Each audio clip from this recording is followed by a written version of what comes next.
ورسوله الكريم وعلى آله وأصحابه أجمعين أما بعد. میرے بھائی اور دوستو، اللہ تعالیٰ نے انسانوں کو زندگی گزارنے کا ایک طریقہ اپنے علم سے عطا فرمایا ہے اور اس کا نام رکھا ہے الاسلام. ان الدین عند اللہ الاسلام. اب اللہ کے نزدیک صرف ایک ہی دین ہے اور وہ اسلام. تو دوسری جگہ اللہ تعالیٰ نے فرمایا وَمَن يَبْتَغِ غَيْرَ الْإِسْلَامِ دِينًا فَلَن يُقْبَلَ مِنْهُ وَهُوَ فِي الْآخِرَةِ مِنَ الْخَاسِرِينَ. جو اللہ کے اس دین کو چھوڑ کر کوئی اور زندگی گزارے گا تو اللہ تعالیٰ اسے قبول نہیں فرمائے گا، وہ ناکام ہو جائے گا. دنیا کے بادشاہ اپنا قانون ڈنڈے سے تسلیم کرواتے ہیں، منواتے ہیں، فوری سزا جزا کا نظام ہے. اللہ بہت بڑا بادشاہ ہے، اس نے زندگی گزارنے کا طریقہ تو دے دیا ہے اور چلنا آپ کی مرضی پہ چھوڑ دیا ہے. انا ہدیناہ السبیل اما شاکرا و اما کفورا. میرے بندے، راستہ میں نے بتا دیا ہے. ایک میری فرمان برداری والا ہے جس کا نام اسلام ہے، ایک نافرمانی کا راستہ ہے جس پہ چلنا تجھے ناکام کر دے گا. تیری مرضی ہے، تو چل. فہدیناہ النجدین، تمہیں دونوں راستے بتا دی. فمن شاء فلیؤمن، تیری مرضی میری مان. فمن شاء فلیکفر، تیری مرضی میرا انکار کر دے یا میری بات کو ٹھکرا دے. یہ چھوٹی چھوٹی حکومتیں اپنی بات طاقت سے منواتی ہیں. اگر اللہ طاقت استعمال کرتا تو یہ 5 فٹ کے انسان کی کیا حیثیت ہے؟ میرا اللہ کہتا ہے انتم اشد خلقا ام السماء، تم زیادہ مضبوط ہو یا آسمان؟ لخلق السماوات والارض اکبر من خلق الناس. تمہارا بنانا بڑا کام ہے یا زمین آسمان کا بنانا؟ تو اتنی بڑی مخلوق کو تمہارے اللہ نے قابو کیا ہوا ہے، تمہیں بھی قابو کر سکتا ہے. تو کوئی آدمی اللہ کے نافرمانی پر چلے ہی نہیں. لیکن اس کو اللہ نے امتحان کی جگہ بنایا ہے اور انسان کو دونوں طاقتیں دے کر اختیار دے دیا ہے. چل، طاقت استعمال کرتا تو کوئی کافر نہ ہوتا، کوئی مسلمان شراب نہ پیتا، کوئی زنا نہ کرتا، کوئی سود پہ کام نہ کرتا، کوئی ماں باپ کا نافرمان نہ ہوتا، کوئی جوا نہ کھیلتا، کوئی ظلم نہ کرتا، کوئی قبضے نہ کرتا. تو اللہ کو طاقت ہے. وَلَوْ شِئْنَا لَآتَيْنَا كُلَّ نَفْسٍ هُدَاهَا. لیکن میرے بھائیوں، موت تک ایک مہلت ہے، اس کے بعد نتیجہ سامنے آ جائے گا. تو اللہ کے ہاں کامیاب ہونے کے لیے اور یہاں بھی چین کی زندگی گزارنے کے لیے ایک راستہ ہے اسلام. اسلام شروع ہوتا ہے عبادات سے. بنی الاسلام علی 5. اسلام کی بنیاد 5 چیزیں ہیں. ایک ایمان ہے، ایک نماز ہے، روزہ ہے، زکوٰۃ ہے، حج ہے.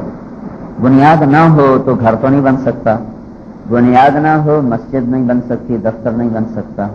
جس معاشرے سے ایمان کی بہار نکل جائے، نماز نکل جائے، روزہ نکل جائے، مالدار زکوٰۃ نہ دیں، حج نہ کریں، وہ معاشرہ اسلام پہ آ نہیں سکتا.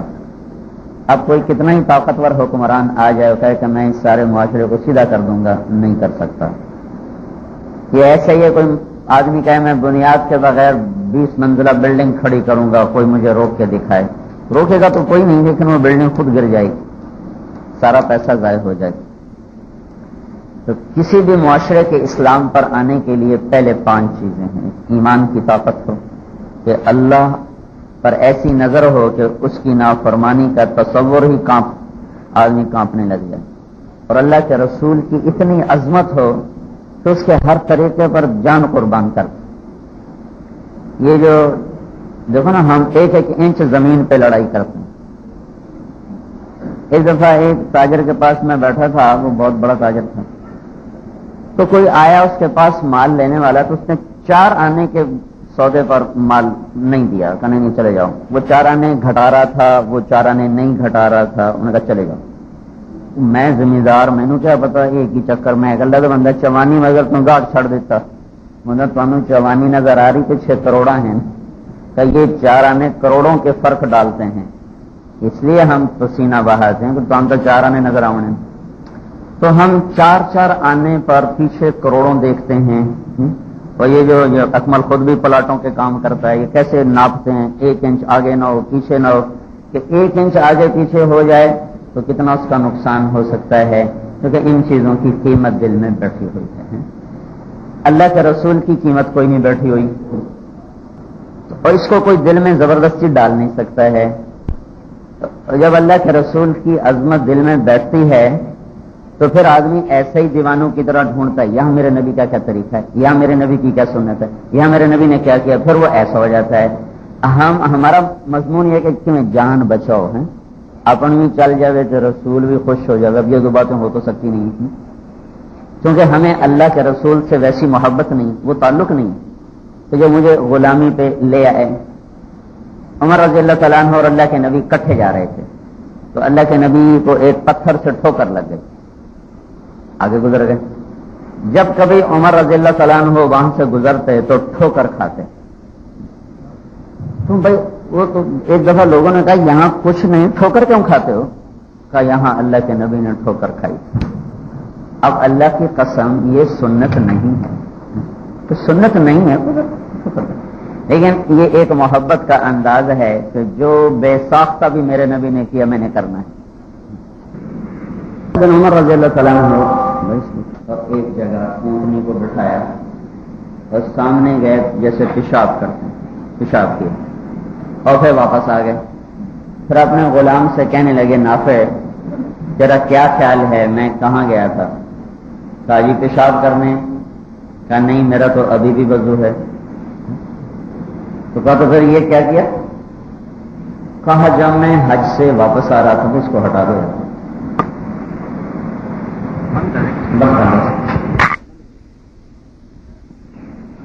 جب میں حج سے واپس آ رہا تھا اللہ کے نبی کے ساتھ، تو یہاں اللہ کے نبی نے اپنی اونٹنی کو بٹھایا اور اس جگہ بیٹھ کے پیشاب کیا، استنجا کیا. مجھے تو پیشاب کی حاجت نہیں تھی، میرا تو اب بھی وضو تھا. میرا جی چاہا میں اپنے محبوب کی نقل اتاروں. تو اب یہ سنت نہیں ہے، یہ عشق اور محبت ہے. اب ہمیں محبت نہیں ہے، محبت اطاعت پہ لاتی ہے. ہم لوگوں کو زبردستی داڑیاں رکھوا دیں جیسے طالبان نے کیا، کیا ہوگا؟ وہ باہر جا کے پھر شیو کرا دیں. تو جب تک اندر محبت نہیں ہوگی، دیکھو نا بیج اندر میں طاقتور ہوتا ہے نا تو پھر وہ سبز ہو کے باہر نکلتا ہے. تم کھوکھلے بیج کو ڈنڈے مارو، بھائی ساوا پتا کاٹ، گسا کھڑا میں اندروں مویا پہ پتے کتوں کٹا. تو جس معاشرے میں سے اللہ کے رسول کی محبت نکل جاتی ہے تو آپ اس سے زبردستی اس میں سے سبزہ نہیں لے سکتے. جیسے آپ کھوکھلے بیج سے سبز پتا نہیں لے سکتے، ایسے ہی بھائیو جب ایمان کھوکھلا ہو جاتا ہے تو اس سے آپ اللہ سے تو رسول کی محبت نہیں لے سکتے. چھوٹی چھوٹی باتوں پر لوگ اللہ کے نبی کا طریقہ ٹھکرا دیتے. میں صرف ایک داڑھی کی بات نہیں کر رہا ہوں، پوری زندگی ہے میرے نبی کا طریقہ، صرف ایک داڑھی نہیں ہے. جب سنت سے ہمارا لوگ صرف داڑھی لیتے ہیں، یہ میرے نبی کی زندگی کا ایک حصہ ہے، لیکن ایک پوری زندگی ہے. وہ محبت سے آدمی اس میں ڈھلتا ہے، طاقت سے نہیں. وہ ابو نواس ایک شاعر ہے، وہ کہتا ہے اشبہت اعدائی فصرت احبهم اذ کان حبی منکی حبی منہم، کہ تو نے میرے دشمنوں سے جب اپنی محبوب سے کہتا ہے میں نے دیکھا کہ تیری محبت ہے میرے دشمنوں کے ساتھ تو مجھے دشمن بھی پیارے لگنے لگے، کہ چونکہ میں تو تیری محبت کا دیوانہ ہوں. جدھر تیرا میلان ہوگا میرا بھی ادھر ہی ہوگا. تو میرے دشمنوں سے بھی پیار کرے گی تو میں ان سے بھی پیار کروں گا. یہ ایک عورت کی محبت میں ایک پاگل انسان کہہ رہا ہے. تو اللہ اس کے رسول سے جب محبت ہوتی ہے تو زندگی اپنے آپ سانچے میں ڈھلتی ہے، اسے ڈنڈے سے ڈھالا نہیں جا سکتا. تو جس معاشرے میں یہ ایمان کی خوشبو نہ ہو اس پر کوئی ایمان کی حکومت کھڑی نہیں کر سکتا. جس معاشرے میں 95% لوگ بے نمازی ہوں اس معاشرے پہ اسلام قائم نہیں ہو سکتا. جس معاشرے میں 100 مالدار آدمی زکات نہ دیتا ہو، 100 میں 95، 100 میں 5 نمازی مل جاتے ہیں، 100 مالدار اکٹھے کرو ایک بھی زکات دینے والا نہیں. کوئی 10,000 اکٹھے کرو تو شاید اس میں ایک مالدار زکات دینے والا ہو، تو زکات دینا اتنا ختم ہو چکا ہے۔ تو میرے بھائیو، اسلام کی بنیاد ہے عبادت۔ حکومت عبادت نہیں کروا سکتی، یہ دل کی دنیا ہے جس میں یہ سارا جہان بنتا ہے، یہ اندر کا نظام ہے، اندر کا نظام۔ یہاں سے بات نکلتی ہے، دل دریا سمندروں ڈوبے، کون بلاندیاں جانے ہو، وچے بیڑے وچے جھیڑے وچے ونج مہانے ہو۔ یہ ہے اندر کا نظام، اس کو آپ طاقت سے نہیں چلا سکتے ہو۔ ہمارے ہاتھ میں حکومت دو، ہم سب کو سیدھا کر دیں گے، یہ بیوقوفوں والی بات ہے۔ یہ اس پنکھے کو آپ ڈنڈے سے نہیں چلا سکتے، اندر کی طاقت پیدا کرنی پڑے گی۔ ایسے ہی انسان کو ڈنڈے سے نہیں چلا سکتے، اس کے اندر ایمان کی روشنی جلانی پڑے گی۔ اب اسے کوئی جلا نہیں سکتا ہے، وہ میں خود کوشش کروں گا تو اللہ عطا فرمائے۔ تو یہ ایک بنیاد ہے، نماز، روزہ، حج، زکات، ایمان۔ جب ایمان مضبوط ہوتا ہے تو باقی زندگی میں اپنے آپ وہ آثار، جب فصل اچھی ہوتی ہے تو بتلاتی ہے کہ میرا پھل دیکھو، میرا پھول دیکھو، میری مہک دیکھو، میرا سایہ دیکھو۔ جب جڑیں اس کی اکھڑ جاتی ہیں یا بیماری لگ جاتی ہے تو اس کا پیلا پن اور اس کے پتوں کا مرجانا بتا رہا ہوتا ہے کہ کام اندر سے خراب ہے، باہر سے خراب نہیں ہے۔ تو یہ ہماری بنیاد ہے۔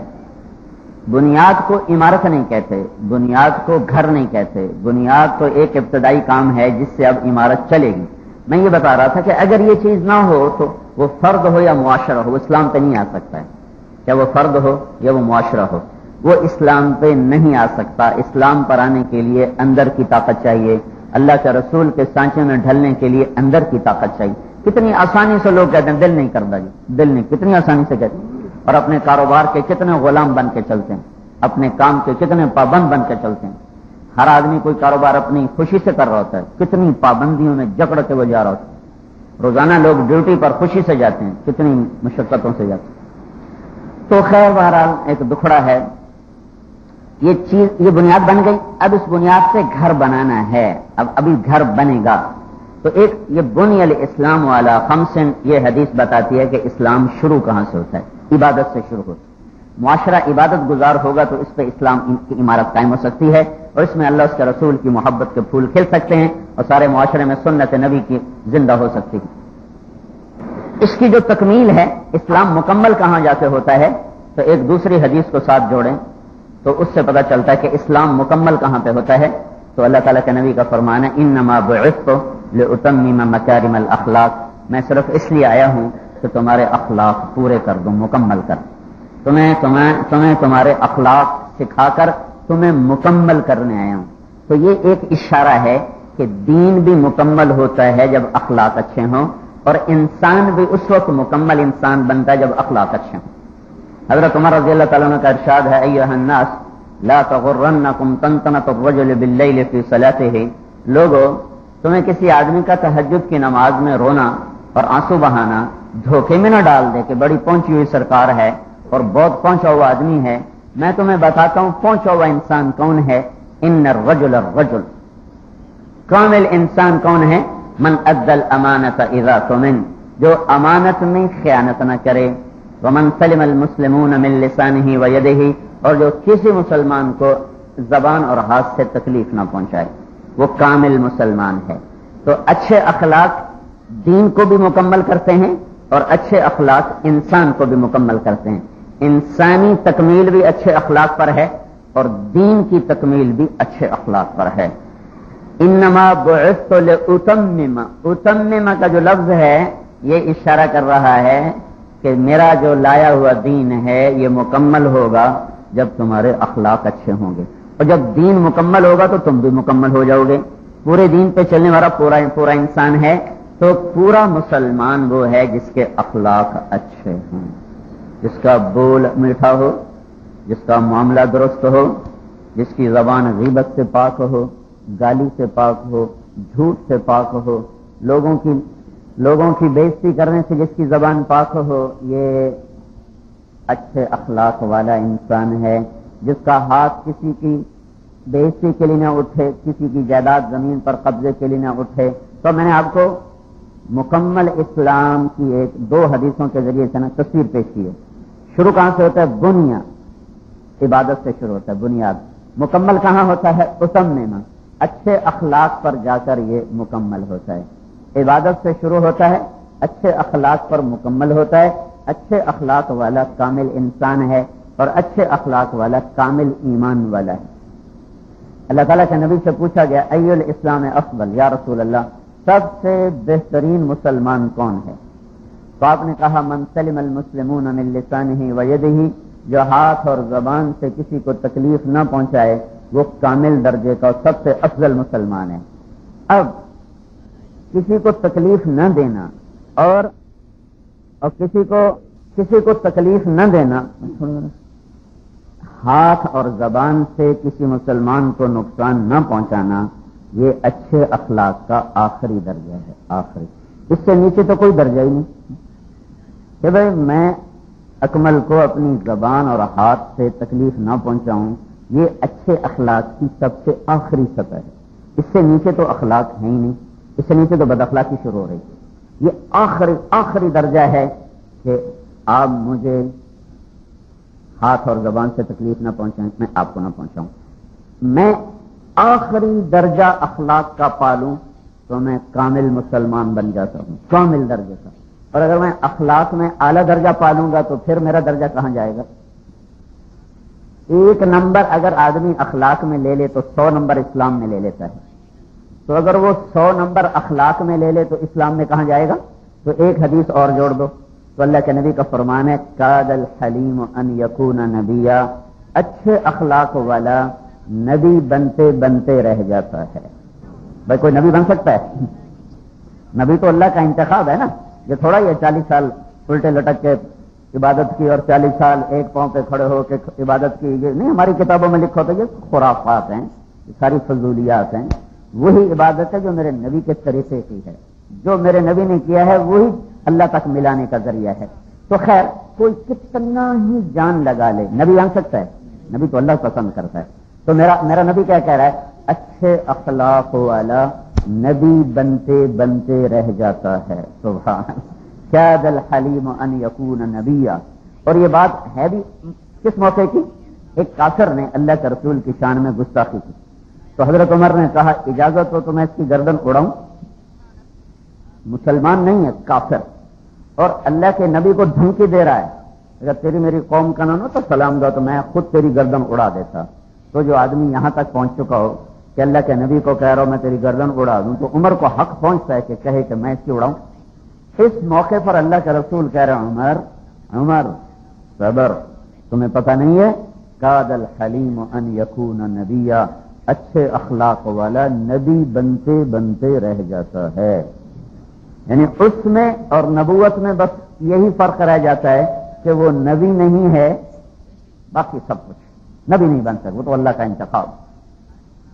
تو میرے بھائیو، ہماری تو عبادت کا ہی جنازہ نکلا ہوا ہے تو میں اخلاق کیا رہوں؟ بنیاد ہی کوئی نہیں تو لنٹر دی گل کتنے کریے ہیں؟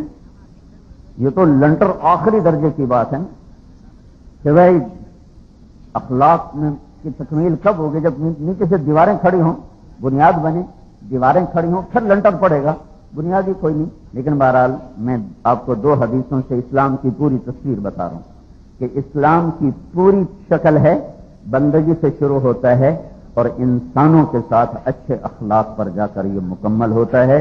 اور اچھے اخلاق اتنی بڑی طاقت ہے کہ اللہ تعالیٰ کے نبی نے کہا میری ضمانت ہے تم اپنے اخلاق اچھے کرو، میں تمہیں جنت الفردوس میں گھر لے کر دوں۔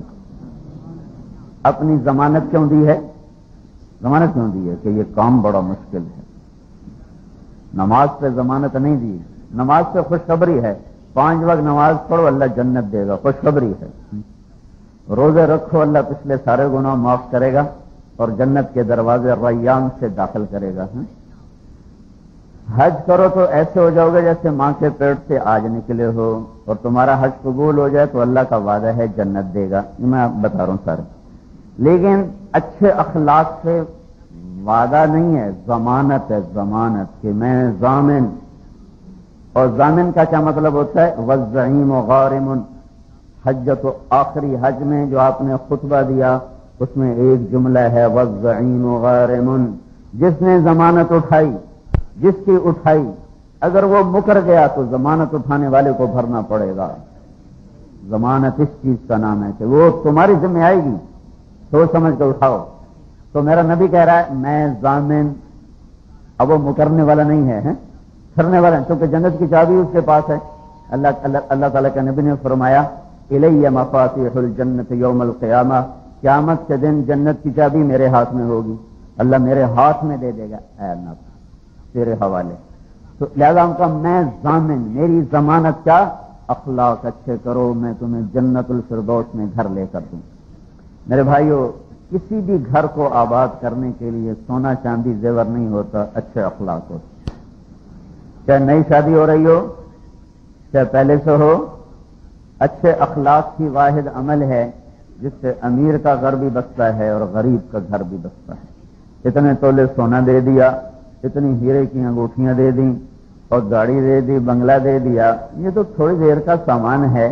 یہ ویسے بھی فضولیات ہیں، کون زیور پہنتا ہے، ڈبوں میں پڑا رہ جاتا ہے، اور زکوٰۃ بھی پھر کوئی دیتا ہے. تو یہ ایک ایسی فضول چیز ہے جس نے زندگی کو دکھی کر دیا، اور شادی کو غریب آدمی کے لیے، متوسط آدمی کے لیے شادی کو عذاب بنا دیا ہے. جتنا سونا ڈیمانڈ کیا جاتا ہے، کبھی اتنا لڑکیاں پہنتی ہیں، کبھی اتنا کسی کے پاس ہوتا ہے کہ وہ سورا اپنے جسم پہ پہن کر باہر آیا تھا، کبھی ہوا؟ تو میرے بھائیوں، کوئی بھی گھر ہو، اس کی آبادی کا ایک ہی سبب ہے، وہ اچھے اخلاق ہیں. وہ زبان کا میٹھا بول ہے اور وہ درگزر کرنا ہے. عرب اپنی بیویوں کو مارتے تھے، رواج تھا، کیونکہ برداشت تو تھا نہیں. پھر اسلام آیا تو عبادت تو آدمی جلدی پکڑ لیتا ہے، عادت دیر سے بدلتی ہے. عبادات جلدی قابو میں آ جاتی ہیں، لیکن عادات کو بدلنے میں وقت لگتا ہے، دیر لگتی ہے. تو عورتوں نے آ کر شکایت کی اللہ کے نبی کہ ہمارے مرد ہمیں مارتے ہیں. حضرت عائشہ سے آ کے شکایت، تو عائشہ رضی اللہ تعالیٰ عنہ نے اللہ کے نبی کو بتایا. تو آپ بڑے جلال میں ممبر پر تشریف لائے اور بڑے غصے سے فرمایا کہ وہ انسان ہی نہیں ہے جو عورت پہ ہاتھ اٹھاتا. پھر آپ نے فرمایا کہ تم میں بہترین مسلمان وہ ہے جو اپنی بیوی کے ساتھ اچھا سلوک کرے، اور میں بہترین سلوک کرنے والا ہوں اپنے گھر والوں کے ساتھ. تو میرے بھائیوں، میرے دوستو، ہم ان چیزوں کو سمجھتے ہیں گھر کی آبادی کا سبب. یہ چیز نام کرا دو، یہ پلاٹ ہمارے نام کرا دو، اتنا زیور دے دو، اتنے کپڑے دے دو. کیا اس سے بھی کبھی خوشیاں ملتی ہیں؟ ایک دفعہ زبان کا بول کڑوا ہو جائے، مہینوں نیند اڑ جاتی، ہفتوں کھانا اچھا نہیں لگتا ہے. تو میرے نبی نے کہا کہ تم اخلاق اچھے کرو، میری ضمانت ہے. کیوں؟ کام بڑا مشکل، ضمانت کیوں دے رہے ہیں؟ کام بڑا مشکل ہے. نماز روزہ تو آسان ہے، لیکن اس زبان کو قابو میں رکھنا اور غصے کے وقت اپنوں پر قابو پانا، اور شدید غصے میں بھی اگلے کی عزت کو خراب نہ ہونے دینا، اور ایسا بول زبان سے نہ نکلنے دینا جس سے اگلے کا دل ٹوٹے یا اگلے کی عزت پہ حرف آئے. یہ تو 40 سال الٹے لٹک کر عبادت کرنے سے بھی مشکل کام. تو اس لیے اللہ کے نبی نے کہا میری گارنٹی لے لو، میں گارنٹر ہوں، تمہیں جنت الفردوس میں گھر لے کر دوں گا. اچھے اخلاق میں سب سے اعلیٰ درجے کی چیز حیا ہے. حیا، اللہ کے اما عائشہ کا فرمان ہے، اچھے اخلاق 10 چیزوں کا نام ہے جس میں سب سے اعلیٰ درجے کی چیز حیا ہے. اور حیا مکمل ہوتا ہے نکاح کے ساتھ. حیا کی تکمیل ہے نکاح کے ساتھ. انسان مکمل ہوتا ہے اخلاق کے ساتھ، اخلاق مکمل ہوتے ہیں حیا کے ساتھ، اور حیا مکمل ہوتا ہے نکاح کے ساتھ. جس معاشرے میں زنا پھیل جائے وہ معاشرہ ختم ہو جاتا ہے، ان کی زندگی برباد ہو جاتی ہے. جس معاشرے میں نکاح ہو اس معاشرے میں خیر باقی رہتی ہے. تو ایمان مکمل، اسلام مکمل ہوتا ہے، بندگی سے شروع ہوتا ہے اور اخلاق پہ آ کر مکمل ہوتا ہے. اور اخلاق مکمل ہوتے ہیں حیا کے ساتھ. وَرَأْسُهُنَّ الْحَيَاءُ، رَأْسُهُنَّ الْحَيَاءُ. اچھے اخلاق کی 360 قسمیں ہیں، 360 صفات کا نام ہے اچھے اخلاق. اللہ کے نبی نے فرمایا کوئی ایک بھی کسی کو مل گئی تو جنت اس پہ واجب ہو جائے گی. ایک. ابو بکر سامنے بیٹھے ہوئے، وہ کہنے لگے یا رسول اللہ ان 360 میں میرے اندر کچھ ہے؟ صاحب نے کہا تیرے اندر سارے ہیں. 360 پورے تیرا کام تھوک والا ہے، تھوک والا کام ہے تیرے اندر پورے ہیں 360. ان 360 کو اللہ کے نبی نے 3 میں بند کر دیا. 3 میں تصل من قطع، جو تم سے توڑے تم اس سے جوڑو. یک طرفہ ٹریفک چلاؤ، وہ کی کر رہا ہے یہ نہ دیکھو، تم نے کیا کرنا ہے یہ دیکھو. وہ ساڑھے نال اے کی جاندہ اصلا کوئی چھوٹے پہ ہو جائیں، ساڑھی کوئی چھوٹی ناک ہے. میرے نبی نے کہا یہ نہ کر، تو ناک کٹوا لے، تو چھوٹا بن جا. تصل من قطع، جو توڑے اس سے جوڑو. جوڑنے والے سے جوڑنا. ہاں میرے نبی نے کہا لا تکونوا امعہ، لا تکونوا امعہ، بے وقوف نہ بن جانا، بے وقوف نہ بن جانا. امع کا لفظ تھا بڑا عجب، عام استعمال میں بھی نہیں تھا. تو صحابہ نے بھی غور سے سنا، بھائی یا رسول اللہ آنکھوں سے سوال کیا، امع کا کیا مطلب ہوتا ہے؟ تو آپ نے کہا یہ مت کہنا کہ جو ہمارے ساتھ اچھا کرے گا ہم اس کے ساتھ اچھا کریں گے، جو ہمارے ساتھ برا کرے گا ہم اس کے ساتھ برا کریں گے. یہ بے وقوفی ہے، یہ بے وقوفی ہے. بے وقوف نہ بننا، بے وقوف نہ بننا. جو اچھا کرے اس کے ساتھ بھی اچھا کرنا، اور جو برا کرے اس کے ساتھ بھی اچھا کرنا. تو معاف کرو بھائیو، میں اور آپ آج بڑے بے وقوف لوگ ہیں، حالانکہ ہم تو اپنے آپ کو بڑا سیاح سمجھتے ہیں. ایسے بڑے سانے میں اندر سے اتنے کروڑوں کا بزنس کر رہے ہیں، اربوں کا کاروبار کر رہے ہیں، اتنے ساڑے مربع نے، اتنی سڑیاں زمین. اب پاگل چگل جہان کا کیوں کہ نہ اس سے غصہ پینا آتا ہے، نہ اسے معاف کرنا آتا ہے، نہ اسے درگزر کرنا آتا ہے، نہ اسے سر جھکانا آتا ہے. نہ بننا کیا کہ یہ مت زندگی کا طریقہ بنانا کہ کوئی اچھا کرے تو اچھا کروں گا، کوئی برا کرے تو برا کروں گا. بلکہ کیا کرنا، میں 3 باتیں بتا رہا تھا. تصل من قطع، جو توڑے جوڑو.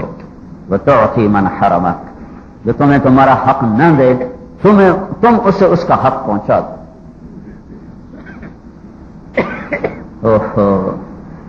اللہ کے نبی نے کہا اگر کوئی تمہیں تمہارے کسی عیب کا تانا دے کر تمہاری بےزتی کر دے بڑے مجمع میں، تو تو شرابی ہیں، تمہیں بھی پتہ ہے کہ یہ سود خور ہے، مثال دے رہا ہوں، یہ سود کھانے والا ہے، تو کوئی تمہیں تمہارے عیب کا تانا دے کر بے عزت کرے اور تم بھی اس کے عیب کو جانتے ہو تو تم چپ کر جانا، تم اس کی عزت رکھ لینا.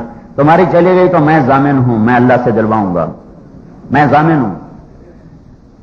ضامن دیکھ لو کیڑا پہ ہے، اللہ کے بعد اس سے بڑا ضامن ہے کوئی نہیں. میری ضمانت، تمہیں کوئی تمہارے عیب کا تانا دے کر بے عزت کرے اور تمہیں بھی اس کا پتہ ہے کہ یہ تو مجھ سے بھی 4 گنا آگے ہے، چپ کر جانا، اس کی عزت رکھ لینا. تیری عزت میں اللہ سے لے کر دوں گا. وتعطی من حرمک، جو تمہیں محروم کرے تمہارے حق سے تم اس کا حق اس سے عطا کرو. اور تیسرا کام کیا کرو، وتعفو عمن ظلمک، جو زیادتی کرے معاف کر دو، جو زیادتی کرے درگزر کر دو. یہ 3 کام تم کرو، میں گارنٹر جنت الفردوس میں گھر لے کر دوں. یہ 3 کام ہی کسی گھر کی آبادی کا سبب اور ذریعہ ہے. اسی سے گھر آباد ہوتے ہیں، اسی سے میاں بیوی کا تعلق بنتا ہے، اسی سے ماں باپ اولاد کا تعلق بنتا ہے، اسی سے بھائیوں کا تعلق بنتا ہے، اسی سے قوم اور برادری کا تعلق بنتا ہے، اسی سے پڑوس اڑوس ہمسایہ کا تعلق بنتا ہے، اسی سے قوموں کا تعلق بنتا ہے. جب یہ زندہ ہوگا تو آپ کی دنیا بھی جنت بنے گی. اگر یہ نہیں ہوگا میرے بھائیوں تو یہ جہان بھی آدمی خوار ہے اور اگلا جہان بھی خوار ہے. تو یہ نیا نکاح ہو رہا ہے ہمارے دوست کا، لیکن یہ باتیں میری بھی ضرورت ہیں، اس کی بھی ضرورت ہے، اور آپ سب کی ضرورت ہے کہ ہمیں اس زبان کے بریک فیل ہو چکے ہیں، اس کو قابو کرنے کا سلیقہ نہیں، طریقہ نہیں. اور کسی بھی گھر کو آباد کرنا ہے، چاہے غریب ہو یا امیر ہو، تو اس کے لیے اچھے اخلاق ہی آخری اور اول چیز ہے. اگر یہ نہیں ہے تو وہ گھر نہیں چلے گا. پیسوں کا نام خوشیاں نہیں ہیں، بڑی گاڑی عالی شان گاڑی کا نام خوشی نہیں ہے. اور اللہ کے نبی کے طریقے میں جو آدمی ڈھلتا ہے اس سے یہ دولت نصیب فرماتا ہے. تو بھائیو، یہ نکاح میرے اللہ کا بتایا ہوا طریقہ ہے جس کے تحت آدمی اپنی ضرورت کو صحیح طریقے سے پورا کرتا ہے، جس سے حیا مکمل ہوتا ہے. حیا مکمل ہوتا ہے، اخلاق مکمل ہوتے ہیں.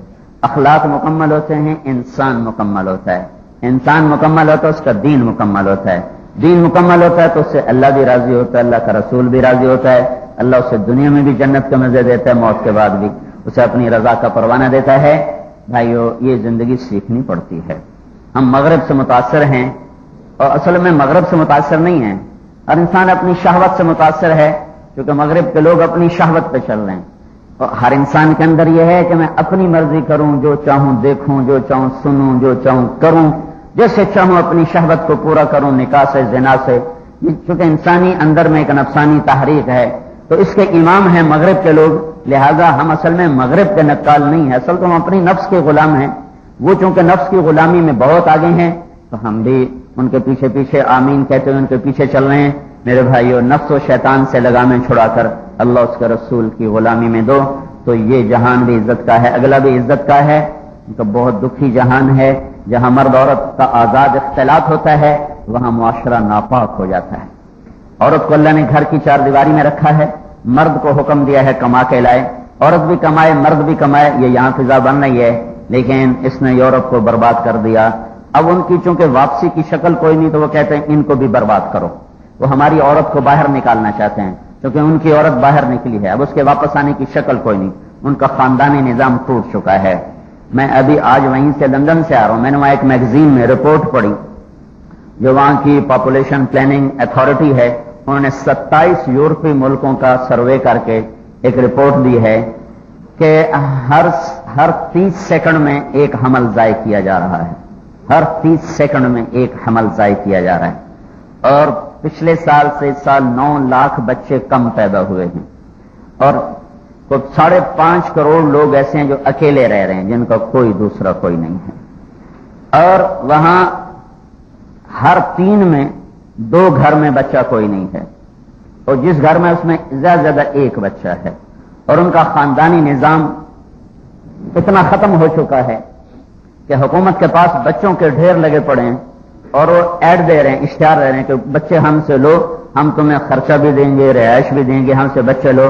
کیونکہ حرام کے بچے سے نہ ماں کو پیار ہوتا ہے نہ باپ کو، وہ مائیں بھی چھوڑ دیتی ہیں، وہ تو زبردستی جو ہو جاتا ہے، تو باپ بھی چھوڑ دیتے ہیں، تو پھر وہ حکومت کے گلے میں ہیں، اور حکومت اشتہار دے رہی ہے کہ ہم سے پیسے بھی لو، سہولتیں بھی لو، اور بچے پال کے دو۔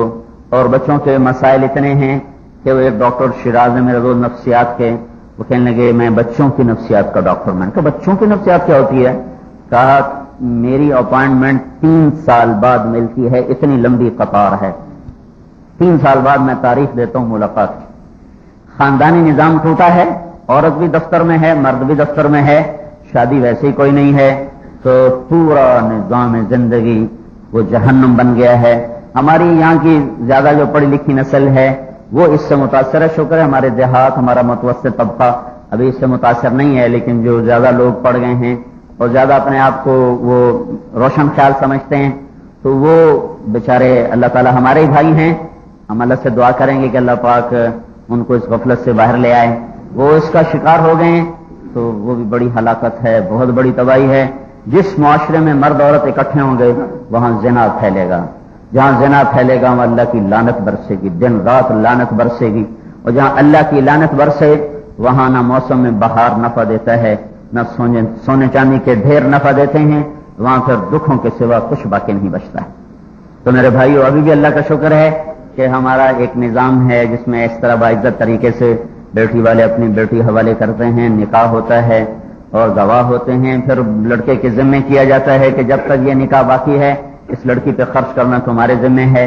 ہماری عورت کو اللہ نے گھر میں بٹھایا ہے، ایک تو پردے کا حکم ہے کہ اللہ تعالیٰ نے آدم علیہ السلام کو پیدا کیا، مٹی کٹھی کی، پانی ڈالا، فرشتوں نے ڈالا، پھر گوندھا آٹے کی طرح، پھر اس کو چھوڑ دیا، پھر وہ کالا ہو گیا، اس میں بلبلے ہما مسنون کالا ہو گیا بلبلے والا۔ پھر اللہ تعالیٰ نے کہا اب اس کا پتلا بناؤ، تو فرشتوں نے مل کر اس کا پتلا بنا دیا، ننگا۔ آدم علیہ السلام پڑے ہوئے ہیں، 40 سال ایسے ہی پڑے رہے، پھر 40 سال کے بعد اللہ نے روح ڈالی اور لباس پہنایا۔ جب اللہ نے عورت کو پیدا کیا، اما حوا کو، تو آدم کو بھی نہیں پتہ لگنے دیا کہ کب پیدا کیا، کیسے پیدا کیا، فرشتوں کو نہیں پتہ لگنے دیا۔ آدم علیہ السلام کی آنکھ کھلی تو ان کے پہلو میں الٹے ہاتھ کی طرف ایک عورت بیٹھی ہوئی ہے، پورے لباس میں۔ اللہ نے پہلے دن سے عورت کو پردے میں رکھا، حالانکہ اگر اللہ عورت کا بھی مٹی اکٹھی کرتا ہے، اللہ عورت کی مٹی اکٹھی کرتا، ادھر چلو ایک ہی ڈھیر اکٹھا کر دیتا، آدھے سے آدم بنا دیتا اور آدھے سے ہوا بنا دیتا، تو فرشتوں کیڑی پئی ہے؟ فرشتوں کے لیے تو مرد عورت برابر، ان میں اندر نہ خواہش نہ نفس، تو اگر عورت کا پتلا ننگا پڑا ہو تو فرشتے کے لیے کیا مسئلہ ہے؟ اللہ کے لیے کیا مسئلہ ہے؟ لیکن اللہ نے پہلے دن سے عورت کو پردے میں رکھا. آدم کی آنکھ کھلی ہے تو پورے لباس میں ایک عورت سامنے، کہا یا اللہ یہ کون ہے؟ کہا یہ تیری بیوی. نکاح کا اس کا مہر دو، مہر اس کا مہر دو. کہا اللہ کیا مہر دوں؟ کہا میرے آخری نبی پہ درود پڑھ، یہ اس کا مہر ہے. تو اس پہ درود پڑھ، یہ اس کا مہر ہے. وہ تیری اولاد میں سے ہے تو بھی اسی کی تو فعل ہے، تو اس پہ درود پڑھ، یہ تیرا مہر ہے. پہلے دن سے اللہ تعالیٰ نے پردے میں رکھا. تو جب اس قانون کو توڑا جائے گا، دیکھو یہ مغرب بھی ایسا پاگل نہیں تھا، نہ ایسا ننگا تھا. 1792 میں ایک عورت تھی لندن میں، میری والسٹون کرافٹ، اس نے سب سے پہلے یہ شوشہ چھوڑا تھا کہ عورتوں کو آزادی دی جائے اور مردوں کے شانہ بشانہ کام کریں، کیونکہ اس میں مرد کی لذت تھی اور مرد کے جنسی جذبات کی تسکین تھی. تو انہوں نے بھی اس کو پھر ہائی لائٹ کیا، تو عورت وہاں سوائے ایک کھلونا کے اور باقی کچھ بھی نہیں رہی. 1998 میں اسی انگلینڈ کا سروے کیا گیا کہ تم گھریلو زندگی چاہتی ہو کہ یہ زندگی؟ تو 98% عورتوں نے کہا ہم گھریلو زندگی چاہتی ہیں لیکن ہمیں خامند نہیں ملتا. خامند ختم ہو گئے، یا بوائے فرینڈ ہے یا گرل فرینڈ ہے، جس کا جی بھر جائے وہ لات مار کے دوسری طرف چلا جاتا.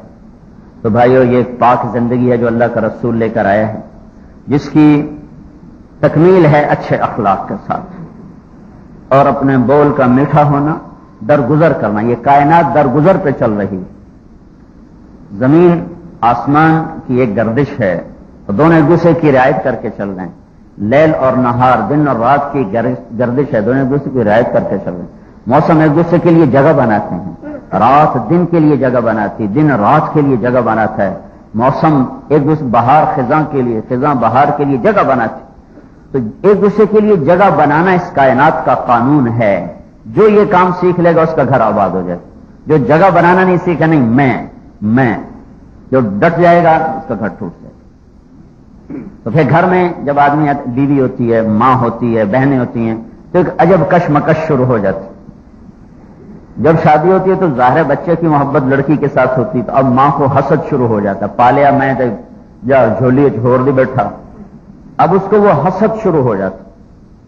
تو چونکہ اس کو شریعت کا پتہ نہیں ہے، اس کو لاشعور میں یہ بات ہوتی ہے کہ میرا بیٹا اب سارا دن بیوی کے ساتھ ہے. پہلے دعائیں مانگ جلا میرے پتر دی شادی کرا، اکمل دی شادی کرا، ہو گئی. تو میں اکمل کی ماں کی بات، میری ماں کا بھی یہی حال ہوگا، مر گئی بیچاری. سب کی ماؤں کا تقریباً الا ماشاءاللہ، کوئی لاکھ ماؤں میں ایک ماں سمجھدار ہوتی ہے جو اس کو سمجھتی ہے. ورنہ یہ نفسیات ہمارے معاشرے میں ہے. جب کسی کی بچی گھر جاتی ہے، بچے کا اس سے تعلق بنتا ہے، تو بہنوں کو بھی حسد ہو جاتا ہے اور ماں کو بھی حسد ہو جاتا ہے.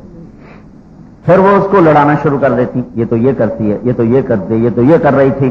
وہ اتنی آگے لڑکے میں بھی سمجھ نہیں ہوتی کہ وہ بیوی کو اپنے مقام پہ رکھے، ماں کو اپنے مقام پہ رکھے، بہنوں کو اپنے مقام پہ رکھے. پھر ایسا ان کو آپس میں گڑبڑ کرتا ہے کہ اپنے ہاتھوں زندگی خراب ہو جاتی ہے.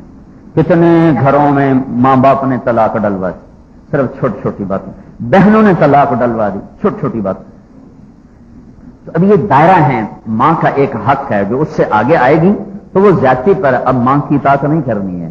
بیوی کا ایک حق ہے، وہ اس سے باہر جائے گی تو اب اس کی اطاعت نہیں کرنی ہے. بہنوں کا ایک دائرہ ہے، اس کے اندر ہیں، اس سے باہر جائیں گی تو ان کی اطاعت نہیں ہے. باپ کا ایک حق ہے، اس کے اندر ہے، اس کی اطاعت ہے. اس کے باہر نکلے گا تو اس کی اطاعت نہیں ہے. لیکن میرا دائرہ کیا ہے یہ تو شریعت بتاتی ہے. شریعت نہ پڑھی، نہ سیکھی، نہ سمجھی. نماز ہی نہیں سیکھی تو معاشرت کون سیکھے گا؟ معاشرت تو بہت اوکھا کام ہے. ہم اپنی ایک پنجابی معاشرت ہم اس کے تحت چل رہے ہیں. اس معاشرت میں کچھ چیزیں قدرتی اسلام کے مطابق ہے وہ ہم کر رہے ہیں، جو اسلام کے مطابق نہیں ہے ہم کہتے ہیں ساڑا رواج ہی کوئی نہیں، ساڑا تو یہ رواج ہے جی، اس سے جی ایویں ہی ہوتا ہے. میرے باپ نے اپنی بیٹیوں کو زمینوں کا حصہ دیا تو میرا باپ اور میرا تائبہ دو ہی بھائی تھے، بہن کوئی نہیں. تو میرے تائے نے کہا ایک ہی کیتا ہے، کوئی ساڑا رواج ہے. اگے کدی کہیں دیاں نو حصہ دیتا تو نویں شریعت کڈی کھلوتا ہے. جو کہہ رہا ہے تو نوی شریعت کا ڈی کھلوتا اگے کدی کسی دیا نو حصہ دیتا ہے وکھری شریعت لے آندی ہے تو قرآن کی شریعت کو کہہ رہا ہے تایا میرا تو وکھری شریعت لے آندی ہے. تو یہ میں اپنے کلچر کی عکاسی کر رہا ہوں کہ جو چیزیں ہمارے ماحول میں ہیں ہم ان پر پوری طرح ڈٹے ہوئے ہیں, چاہے وہ اللہ سے ٹکرا جائیں, قرآن سے ٹکرا جائیں, اللہ کے رسول سے ٹکرا جائیں, ہم صرف انہی چیزوں کو لے کر چل رہے ہیں دین کی جو ہمارے ماحول سے پہلے سے مطابقت کھاتی ہیں. تو وہاں ہم مسلمان ہیں اور جہاں ٹکراؤ ہو جائے وہاں ہم گناہگار, اور جیسے گناہگار ہیں کڑا کوئی سارے دین تے ٹوٹ ہوں چلو جاندی کرو, ٹھیک ہوگی.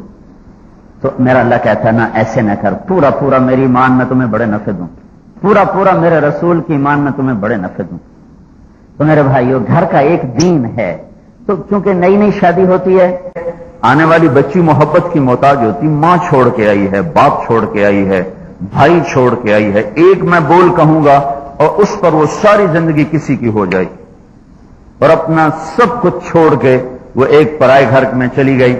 اب وہاں اس کو محبت کی ضرورت ہوتی ہے, لیکن سسرال والے کیا کرتے ہیں, جاتے اس کو امتحان میں ڈال دیتے, اس کا ٹیسٹ شروع ہو جاتا ہے, تو وہ زندگی اجیرن ہو جاتی ہے. میرے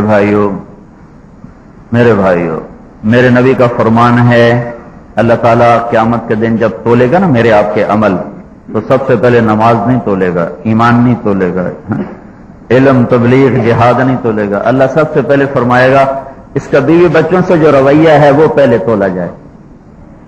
اللہ کو اپنے بندوں کی اتنی رعایت ہے نا, چاہے کافری کیوں نہ ہو, اللہ کو بنانے والا بنی ہوئی چیز سے پیار کرتے ہیں. جو چیز آپ خود اپنے ہاتھوں سے بنائی ہو نا اس سے پیار ہوتا ہے. تو میرے بھائیو یہ سیکھو, میں سیکھو. ہمارے گھروں میں تلخیاں ہیں اور اللہ کی قسم پیچھے کوئی مسئلہ ہی کوئی نہیں, صرف یہ زبان کا بول اور اپنی حد کا نہیں پتا کہ میری حد کہاں ختم ہوتی. ہمارا ایک دوست بڑا نیک بچہ, شادی ہوئی, ماں باپ نے طلاق دلوائی.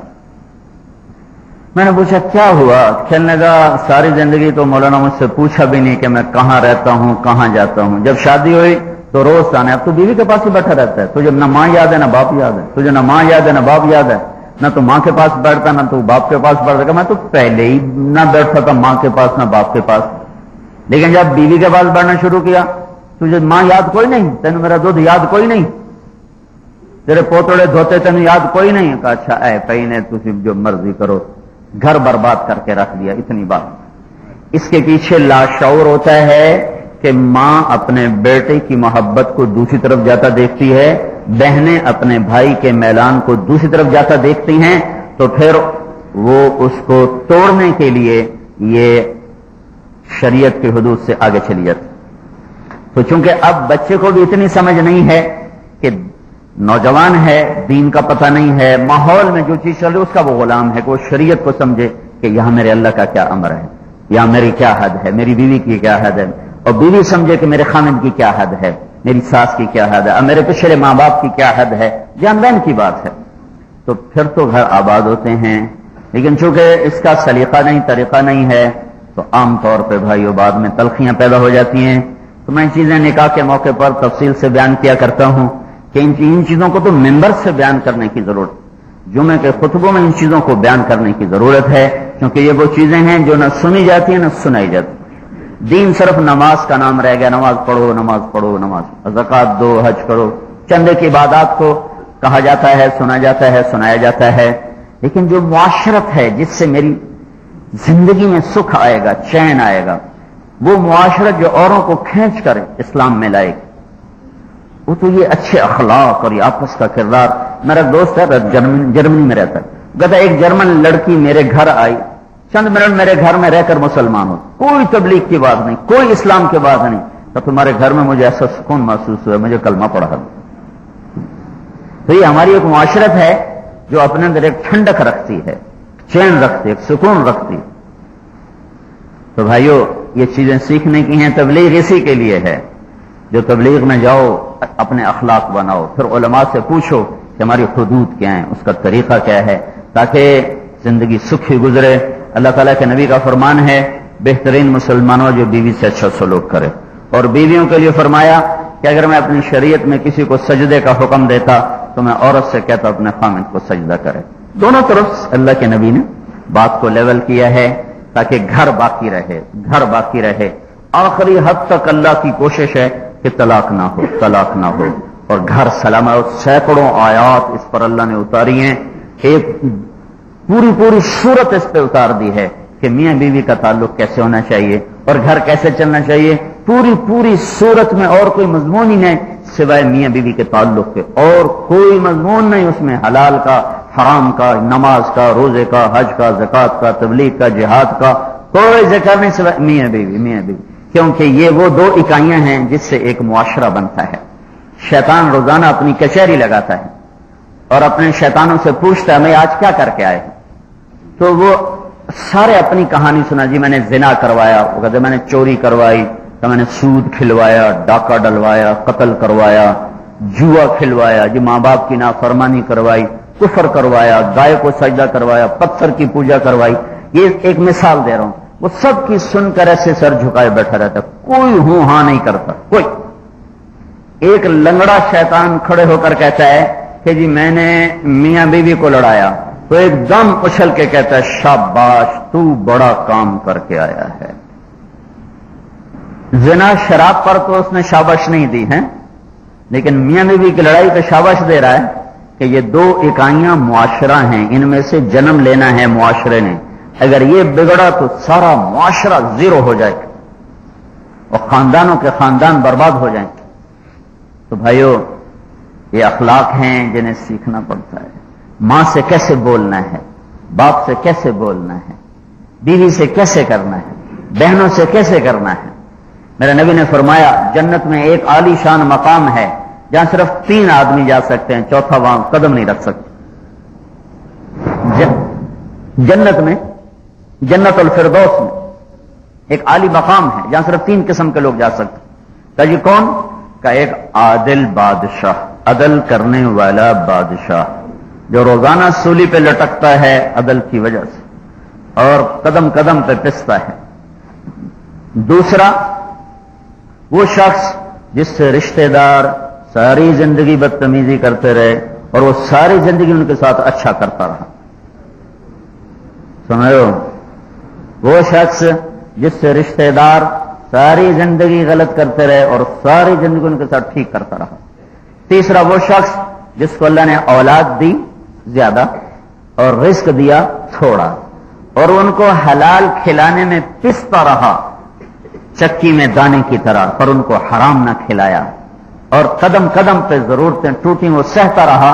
یہ کیا کیا ہے؟ کوئی جہاد کیا ہے، کوئی تبلیغ کی ہے، کوئی علم پڑھا ہے، کوئی بخاری پڑھائی ہے، یا کوئی مسلم پڑھائی، یا کسی مدرسے کا مہتمم ہے، یا کسی خانقاہ کا بڑا شیخ ہے. میرا نبی کیا کہہ رہا ہے؟ صرف بچوں کو حلال کھلانے میں روز پستا تھا، کڑتا تھا، حرام نہیں کرتا تھا. یہ کڑنا اس کو وہاں لے جائے گا جو جنت الفردوس میں اللہ نے خاص مقام تیار کر کے رکھا ہو. سعد بن معاذ ایک صحابی ہیں، وہ تشریف لائے آپ کے پاس، تو آپ کی نظر ان کے ہاتھوں پر پڑی تو یہاں نشان تھے. تو آپ نے کہا سعد یہ کیا ہے؟ کہا جو میں اپنے باغ میں کئی چلاتا ہوں، کسیت کدال وہ چلاتا ہوں، تو اس کو لکڑی کو پکڑ پکڑ پکڑ میرے یہ ہاتھوں پہ نشان پڑ گئے. تو آپ نے اس کا ہاتھ پکڑ کے یوں چوما. سمجھو کہ جو بچوں کو حلال کھلانے میں تھکے گا اس پہ دوزخ کی آگ حرام ہو جائے گی. حلال حلال حلال، حرام نہیں، سود نہیں، جھوٹ نہیں، جوا نہیں، چوری نہیں، فراڈ نہیں، فریب نہیں. دیکھو میرے نبی نے کہا میرا امتی ہر گناہ کر سکتا ہے پر 2 گناہ نہیں کر سکتا. اگر وہ میرا امتی ہے تو 2 گناہ کبھی نہ کرے گا. ایک جھوٹ کبھی نہیں بولے گا، ایک کسی کو دھوکہ نہیں دے. تو سارا لاہور دھوکے بازوں سے بھرا پڑا، سارا لاہور جھوٹوں سے بھرا پڑا، سارا پاکستان بھرا پڑا ہے. تو میرے بھائیوں یہ زندگی کے خوبصورت اصول ہیں جو ان کو اپنائے گا اللہ ان کو کامیاب کرے گا، اللہ ان کو عزت دے. اللہ کے نبی نے خود شادیاں کی، اپنی بچیوں کی شادیاں کی، خود اپنے 9 بیویوں کے ساتھ آپ نے زندگی گزاری. آخر تک 2 آپ کی زندگی میں انتقال کر گئیں، حضرت خدیجہ اور زینب بنت خزیمہ، یہ آپ کی زندگی میں انتقال کر گئیں. 2 سے آپ نے نکاح کیا اور نکاح کے بعد طلاق دے دی، رخصتی نہیں ہوئی طلاق دے دی. اس طرح آپ کی 13 اور ایک روایت میں 15 نکاح ہوئے یا 13 نکاح ہوئے، 2 یا 4 کو طلاق ہو گئی رخصت ہونے سے پہلے اور 11 کی رخصتی ہوئی ہے، 2 آپ کی زندگی میں انتقال فرما گئی ہیں اور 9 نے آپ کے ساتھ آخر تک گزارا کیا. اس میں حضرت صفیہ غیر خاندان میں سے نہیں بلکہ غیر قومی اور ہے.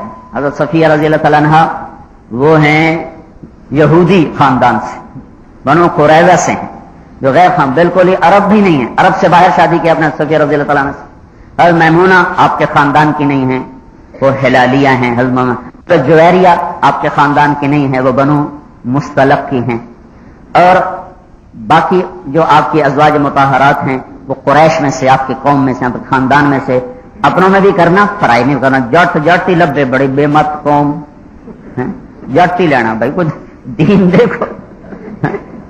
میرے نبی نے کہا تن کا المرأۃ، بھائی ماحول سارے نے یہ حال ہے بھائی. ہم اپنوں میں کرتے ہیں بھائی، ہم باہر نہیں کرتے، چل ساری زندگی ڈھل جائے بچی کی. بھائی جہاں نیک دیکھو کر دو، نیک ہو اخلاق ہوں، بس نیک ہو اخلاق اچھے ہوں کر دو. رزق ماتھے کا ہوتا ہے.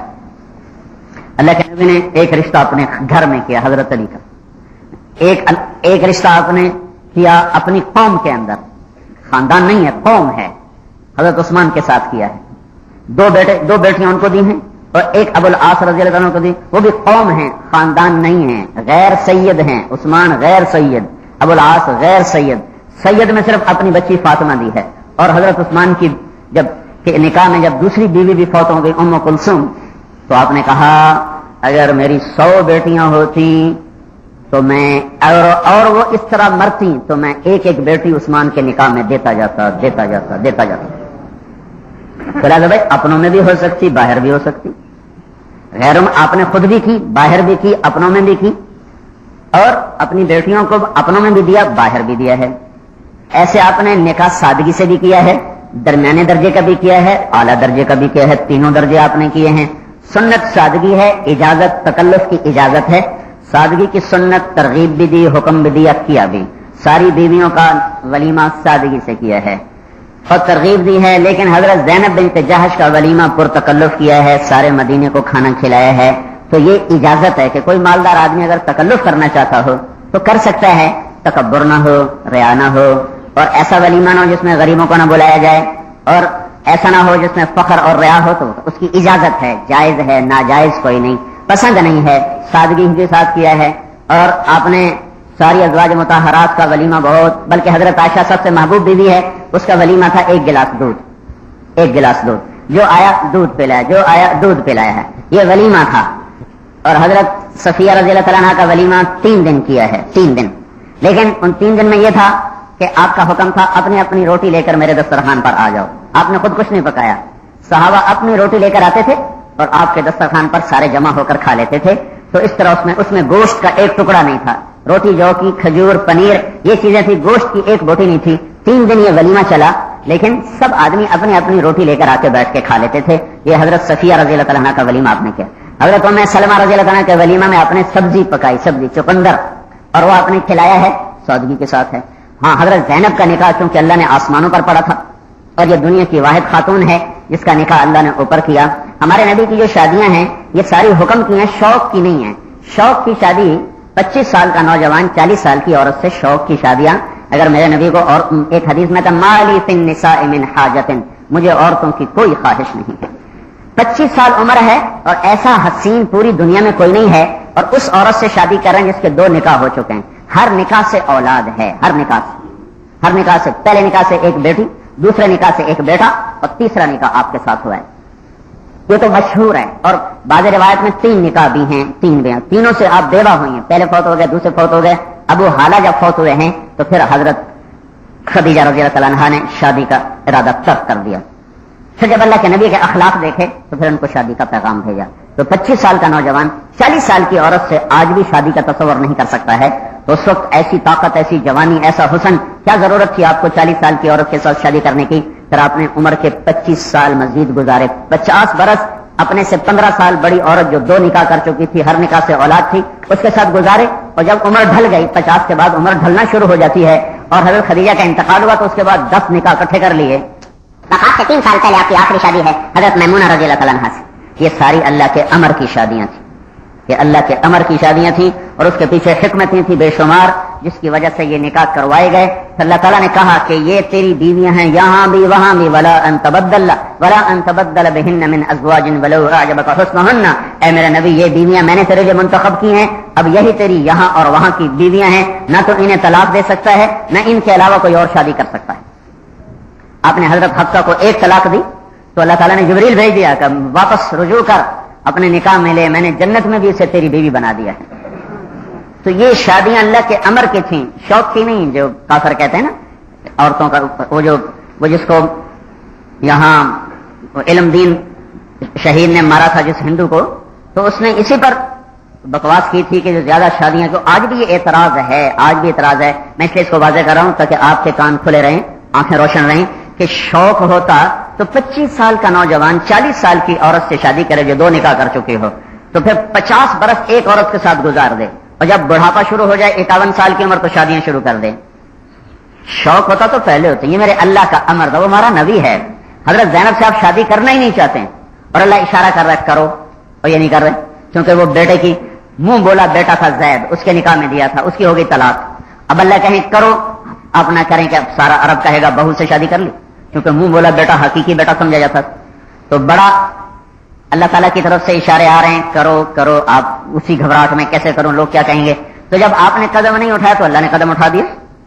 آپ مسجد میں اب قرآن آ گیا, فلما قضى زید منها وطرا زوجناکہا, جب زید کے طلاق کی عدت پوری ہوگی تو میں نے تیرا نکاح زینب سے کر دیا. یہ دنیا میں واحد مثال ہے, ایسا نکاح نہ پہلے ہوا اور بعد میں تو ہو ہی نہیں سکتا ہے کہ آسمان سے حکم آئے اور نکاح, نہ طلاق نہ گواہ, نہ وکیل, نہ ایجاب نہ قبول. ابھی اکمل نے مجھ سے پوچھا کہ وہ ایجاب پہلے کروا لیں گے, میں نے کہا ہاں وہ پہلے کر کے آئے پھر تو قبول کرے گا, پھر جا کے یہ نکاح ہوگا. یہ 2 رکن ہیں, ایجاب اور قبول, اور گواہ اور وکیل اور مہر. یہ ساری چیزیں نہ ہوں تو نکاح ہوتا ہی نہیں ہے. بس میں لطیفہ سنایا کرتا ہوں, حقیقی واقعہ, لطیفہ سچا واقعہ. ہمارا ذمہ دار دوست ہے, اس کے گاؤں کا ایک بچہ چھوٹی عمر میں بس میں کنڈکٹر لگ گیا, تو وہ 15-16 سال کنڈکٹر میں گزار دیا. اس کا نکاح ہونے لگا تو مولوی صاحب کو پوچھا فلانے دے دی تیرے نکاح دیتی تم قبول کیتی؟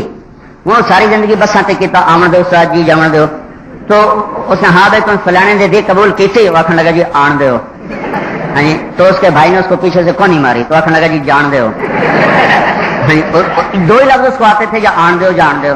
اس کو جب ایک پہلے ہو سکا جی آن دو, پھر اس کو کون پڑھا تھا جی جان دو.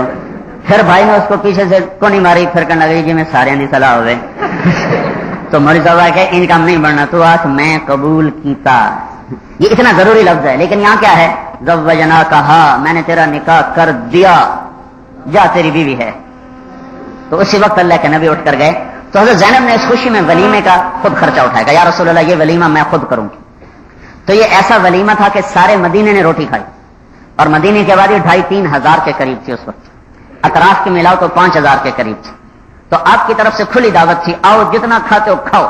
اسی میں دیر ہوئی, آتے گئے کھاتے گئے آتے گئے کھاتے گئے. اسی پر پردے کا حکم آیا, اسی میں وہ صحابہ نے دیر سے اٹھے.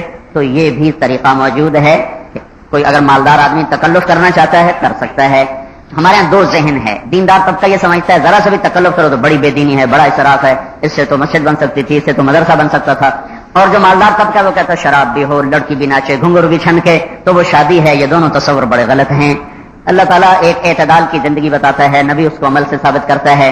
سادگی سنت ہے, مطلوب ہے, پسندیدہ ہے. کوئی تکلف کرنا چاہے تو اجازت ہے, اس کو روکا ہوا نہیں ہے. پسند نہیں کیا, روکا نہیں ہے, اجازت ہے, کر سکتے ہو, تاکہ مالداروں کو بھی شریعت کی چادر کے اندر رکھا جائے. کیونکہ جس کو اللہ نے پیسہ دیا ہے وہ چاہتا اس کا اظہار ہو, تو اس لیے اس کی گنجائش دے دی ہے.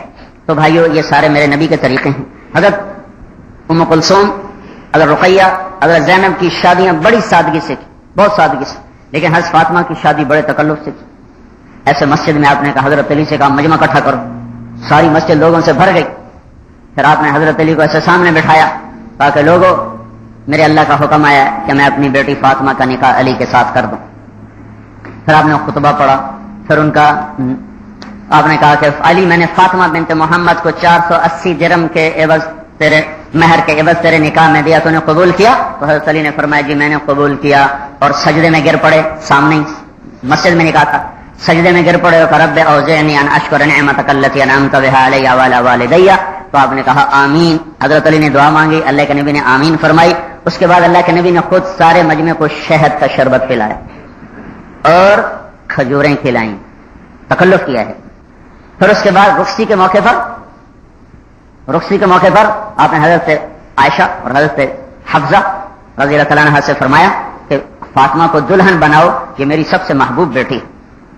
پھر حضرت علی اونٹنی لے کر آئے اور آ کر دروازے پر بٹھایا، اور حضرت آپ نے علی کو اندر بلایا اور فاطمہ کا ہاتھ علی کے ہاتھ میں دیا، کہا کہ فاطمہ میرے خاندان میں جو مجھے سب سے زیادہ پیارا تھا، میں نے تیرا ہاتھ اس کے ہاتھ میں دیا ہے۔ پھر آپ نے فرمایا علی تجھے نبی کی بیٹی مبارک ہو۔ پھر آپ دونوں کو لے کر باہر آئے اور اونٹنی تک چھوڑا، تو حضرت علی نے فاطمہ کو پیچھے بٹھایا، خود آگے بیٹھے، اور سلمان فارسی نے اونٹنی کی نکیل کو پکڑا، اور اسما بنت عمیس اور ام ایمن دو خواتین آپ کے گھر میں سے حضرت فاطمہ کے ساتھ گئیں۔ حضرت علی نے گھر کرائے پر کنارے شہر کے کنارے لے لیا، تو اس گھر کو جا کر ٹھیک ٹھاک کیا، صاف ستھرا کیا، بستر بچھایا، اور پھر وہاں کھونٹی لگائی کپڑے لٹکانے کے لیے، مشکیزہ لٹکانے کے لیے، اندر ریت بچھائی اس کو فرش بنانے کے لیے۔ پھر آپ نے کہا میں رات کو آؤں گا، پھر آپ رات کو تشریف لائے اور آپ نے پیالے میں پانی لے کر اس پر آخری دو کل پڑے، قل اعوذ برب الفلق اعوذ برب الناس، اس کا دم کیا، پھر اس میں پانی ڈال کر اس میں انگلیاں ڈال کے سینے پر چھڑکا، پھر ان کی کمر پہ چھڑکا، پھر ان کو باقی پلایا، پھر کہا کہ اللہم اسعد جدہما واخرج منہما ذریۃ صالحہ، میرے مولا ان کا جوڑ بابرکت کر دے، بخت والا کر دے، اور ان میں سے نیک پاک اولاد کو وجود عطا فرما۔ پھر اگلے دن آپ نے کہا ولیمہ بھی کرو، کہا جی میرے پاس تو کچھ نہیں، میں ولیمہ کہاں سے کروں؟ حضرت علی نے کہا فقیر بن۔ حضرت سعد نے کہا جی میرے پاس ایک بھیڑ ہے، بھیڑ، کہا ٹھیک ہے ذبح کرو، تو آپ نے وہ بھیڑ ذبح کروائی اور اس کا سالن بنوایا اور اس میں کھجور ڈلوائی، چھوارے قورمہ بنوایا، اور حضرت علی کو خود اپنی طرف سے پیسے دیے جاؤ سویٹ ڈش تیار کرو۔ تو 5 درہم کا حضرت علی رضی اللہ تعالیٰ عنہ نے 5 درہم کے آپ کی وہ کھجور خریدی، اور 4 درہم کا پنیر خریدا، اور 1 درہم کا گھی خریدا، تو وہ لا کر اللہ کے نبی کو دیا۔ آپ نے کھجور پنیر کو رگڑا دے کے یک جان کے اس میں گھی ڈلوا کے اس کو سویٹ ڈش تیار کیا۔ آج بھی عرب میں یہ چلتا ہے، آج بھی ایک دفعہ میں نے مولانا سعید خان صاحب رحمۃ اللہ علیہ کے دسترخوان پہ کھایا، اس کے بعد کبھی نہیں کھایا، لیکن آج بھی وہ چلتا ہے وہی۔ تو پھر جب آپ حضرت علی کے نکاح کا ہوا، شادی کا جب ولیمہ ہوا، تو اس میں تازہ روٹی تھی جو کی، اور وہ بھیڑ کا گوشت آپ خود دیگ پر بیٹھ کر خود آپ سالن ڈال ڈال کے مہمانوں کو کھلا رہے تھے، آپ نے خود تقسیم کیا، اور اس میں انگور بھی رکھے گئے، کھجور بھی رکھی گئی، تازہ جو کی روٹی رکھی گئی، اور وہ چھوٹا گوشت رکھا گیا، اور وہ ایک بھیڑ میں اتنی برکت پڑی کہ سارا مدینہ وہ ولیمہ کھا گیا، پر سب کو پورا آ گیا۔ تو یہ سارے پہلو میں نے آپ کو بتا دیے ہیں، تقریباً سارے تو کوئی نہیں بتا سکتا، تقریباً تھوڑے وقت میں سارے کام بتا سکتا ہوں، لیکن جو ضرورت کے کام آنے والے میں نے سارے بتا دیے۔ جو کرے گا اللہ اس کو اس کے گھر کو آباد رکھے گا، جو نہیں کرے گا اپنے پاؤں پہ کلہاڑی مارے گا۔ تو میرے بھائیوں اس کو سیکھو، یہ تبلیغ کا کام ان صفات کو سیکھنے کی محنت ہے۔ میں اپنی بات کو پھر آخر میں دہراتا ہوں، اچھے اخلاق سے گھر آباد ہوتا، میٹھے بول سے گھر آباد ہوتا، درگزر کرنے سے گھر آباد ہوتا۔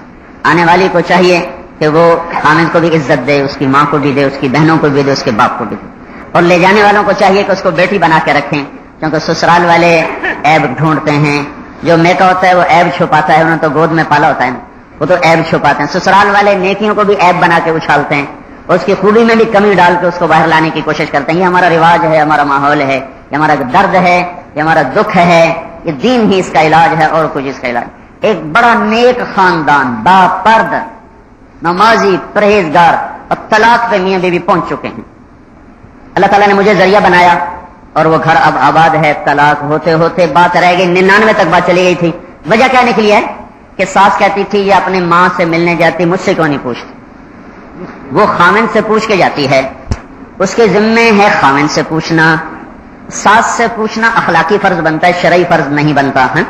وہ اپنے خامن سے پوچھ کے چلی جاتی ہے، اس کو ساس نے اتنا اچھالا کہ اس کا بیٹا اس کو طلاق دینے پڑا، اور بالکل ایسے آخری دھاگا باقی تھا کہ اللہ تعالیٰ نے مجھے ذریعہ بنایا۔ ہاتھ جوڑے ہو، شریعت تو سمجھ، اللہ کے واسطے تم دیندار لوگ ہو، تمہیں لوگ دیندار سمجھ، یہ کوئی بات ہے جس پر یہ گھر ٹوٹ رہا ہے؟ ہاں یہ مجرم ہے بچی اگر یہ خامن سے نہ پوچھے، اگر وہ خامن سے پوچھ کے جا رہی ہے تو تجھ سے پوچھنا کہاں لکھا ہوا ہے؟ کیوں اپنے بیٹے کا گھر اجاڑنا چاہتی؟ کہ میں نے ہور لے آ کے دے گی، میں کہا تو وہ نال بھی یہی کرنا ہے، تو اسی کو برداشت کر۔ تو بھائیو یہ ہماری دکھتی رگیں ہیں اور ہمارے زخم ہیں، میں ان کو چھیڑتا ہوں، اگر علاج نہیں ہو سکتا تو احساس تو ہو، احساس تو ہو۔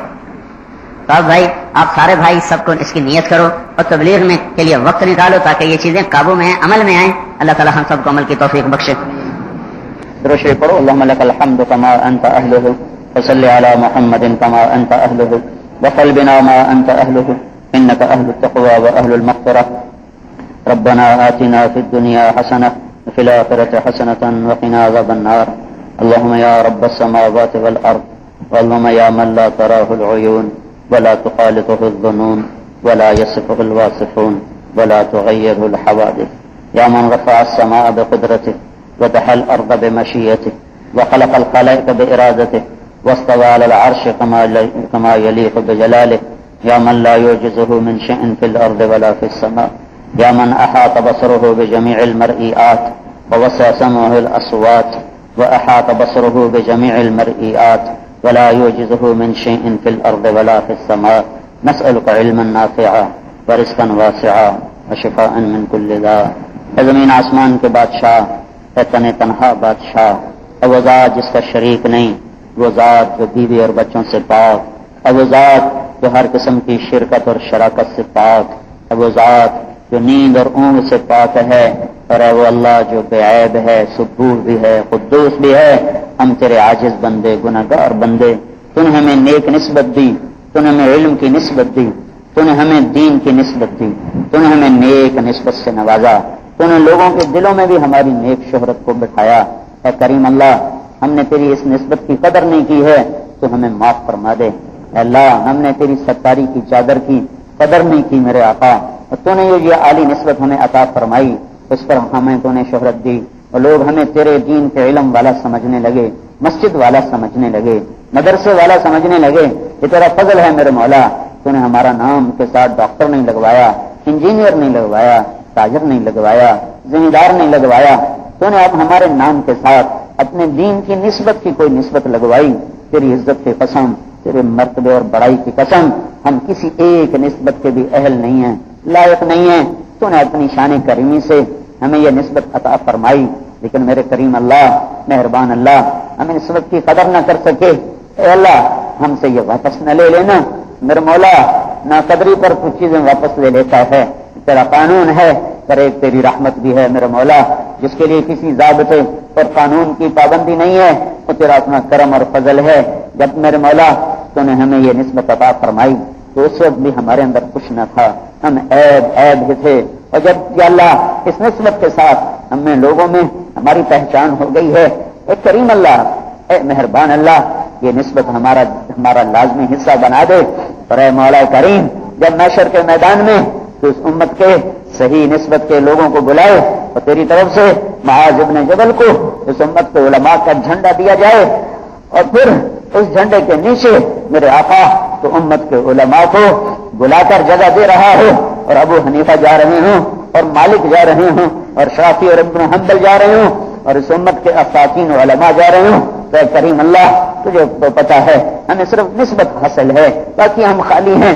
تیرے مہربان اللہ، اے مہربان اللہ، اے ستار اللہ، اے غفار اللہ، جب وہ آواز لگے تو یا اللہ ہمیں بھی اسی جھنڈے کے نیچے جگہ دے دینا، ہماری اصلیت ظاہر نہ کرنا میرے مولا، ہماری حقیقت ظاہر نہ کرنا میرے مولا، تو نے یہاں بھی پردے رکھے، تو آگے بھی پردے رکھنا، اور اپنے نیک بندوں کے پیچھے ہمیں جگہ دینا۔